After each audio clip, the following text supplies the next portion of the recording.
I'm going to do a follow-up to a video I did of why it is that I care so passionately about hypnosis. I gave you, hopefully, a tremendous experience where we basically amplify an emotion and then got you stuck in your chair. But a few went, I don't get it, right? It didn't work for me. And so I wanted to address it didn't work for me, because hypnosis is not an it. Hypnosis is an I. It's a choice, okay? I don't know who you are. How could I possibly be, transmitting my energetic power towards you and commanding your body to stick inside the chair? That's not how it works at all. What works is you imagine something, you think something, you feel it viscerally, and your body responds. And at that moment, you become tremendously suggestible, okay? So basically, the crux of what I was saying is that your parents are your strongest hypnotists. So anyway, if you didn't like the stuck in your chair, or if it brought about a sense of, I don't want to be stuck in my chair, and so you deliberately kind of went, no, I'll try something equally profound, but you might find it works in a different way. Different people will respond in different ways, and they're all correct.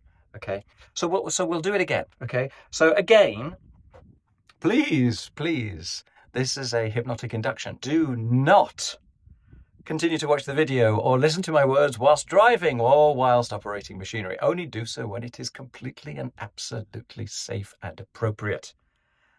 Having said that, okay, what I will suggest to you, and much like before, just bring a sense of curiosity, a sense of adventure, a sense of, I wonder how far I could go with this, okay? Maybe you can even lead yourself down to the point of, I want to experience trance. I want to experience a physical phenomena that will conclude to me, beyond reasonable doubt, that something's going on that seems a bit weird. Okay, how's that? But that you're doing it for your greater good, okay? Because there is a point to me doing this.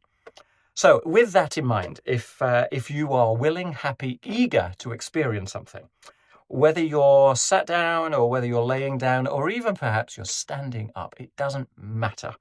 If there are thoughts running through your mind, just kind of let them go, bring a sense of open-minded curiosity. And what I would do is invite you now to join me in my trance. And the way that we'll do that, I'm going to invite you now to just close your eyes and think of the person who is most dear to you on the whole planet. Think of the person who is most dear to you on the whole planet. And I want you to really, really enjoy this, okay? So if it's more than one person, let it be more than one person, but really, really focus upon them, okay? I want you to feel what you feel. I want you to feel the love that you feel when you consider that individual. See their face, see their eyes, see them smiling, hear their voice, hear their laughter. And whilst you're there with your eyes closed, feeling what you're feeling, listening to my voice, notice that your eyelids are clamped shut. Notice that your eyelids are so heavy that they simply won't work. When you realize that they won't work, I want you to try to open them and find that they will not work, okay? And again, is this hypnosis? What on earth is this? But try harder and find the more that you try to stretch those eyelids open, that they simply won't open. But now, because that's a complete nonsense, it's a complete absurdity, I'll just click my fingers and then they'll come back to normal, okay? There we go, click my fingers. Now you can just open your eyelids as if it were never any other. Why? Because of course you're in control of your eyelids. What's going on? What is going on?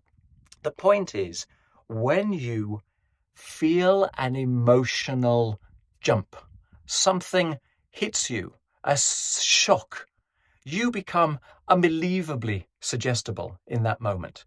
That's why it's so important that doctors, ambulance workers consider their words incredibly carefully, because when someone is there and they are in an emotional heightened state, every word is critical. It's critical to the way that you consider your future.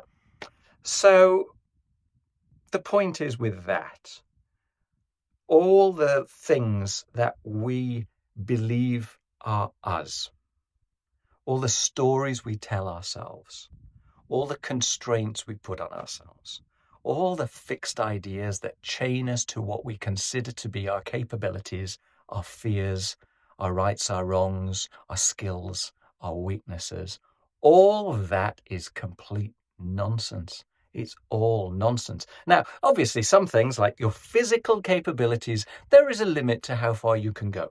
But the point to which you are limiting yourself through the stories in your mind, and therefore the things that you are attempting, the things that you think are right for you, that feel like you, that are what you like, all that stuff was created by a kid.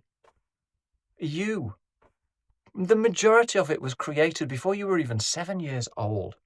And would you knowingly, deliberately hand over today to a 7-year-old child? But this is where all the ideas that are in your subconscious came from. And the reason why I'm so fantastically passionate about hypnosis is that it's just the most tremendous way. It's the only way I've experienced to access those subconscious ideas, to review those subconscious ideas, to shift your perceptions around them, to change them to something else, to take advantage of neuroplasticity, to re-establish a different, better, more helpful habit, more helpful story. Because all of that has been driven by your imagination. So can you imagine what it would feel like if that were different? I've only got one question for you. The question is, what would it take for you to love yourself enough to try something different and build a different life, which is more in alignment with your truth, with your values, with your goals, notwithstanding that even all of that is open to question? Through something as simple as exaggerating your emotions and then considering what it is to be you, all of that can be hardwired. Now, it takes a while to change habits, okay? Habits don't turn over instantaneously, but the choice, that's instantaneous. The decision, the understanding, the aha moment, this is nonsense. I understand where this came from, and that is irrelevant to me in this moment. I am now an adult. I have choices. I have wisdom. I have other things that I can think about.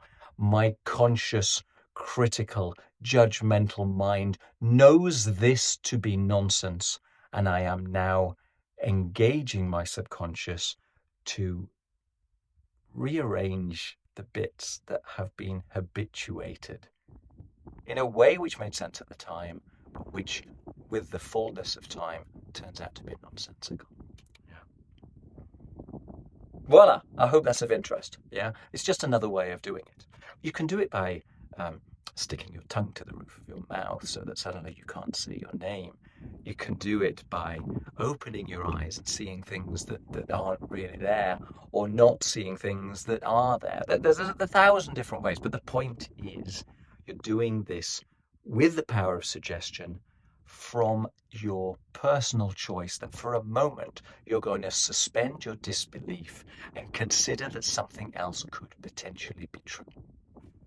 And that can go on forever, right? Like you can end up powering forward like a steam train with a belief like that, because suddenly everything is changing, everything is within the opportunity field, everything is out there, and your limits are, well, let's call them less rigid. Yeah, I want to say boundless, but we do have a physical body which is aging, and so on and so forth. Yeah, but they're far, far wider than we think they are. Let's put it like that. All right, thanks for watching. If that's of interest, check out the others. All right, take care. Bye.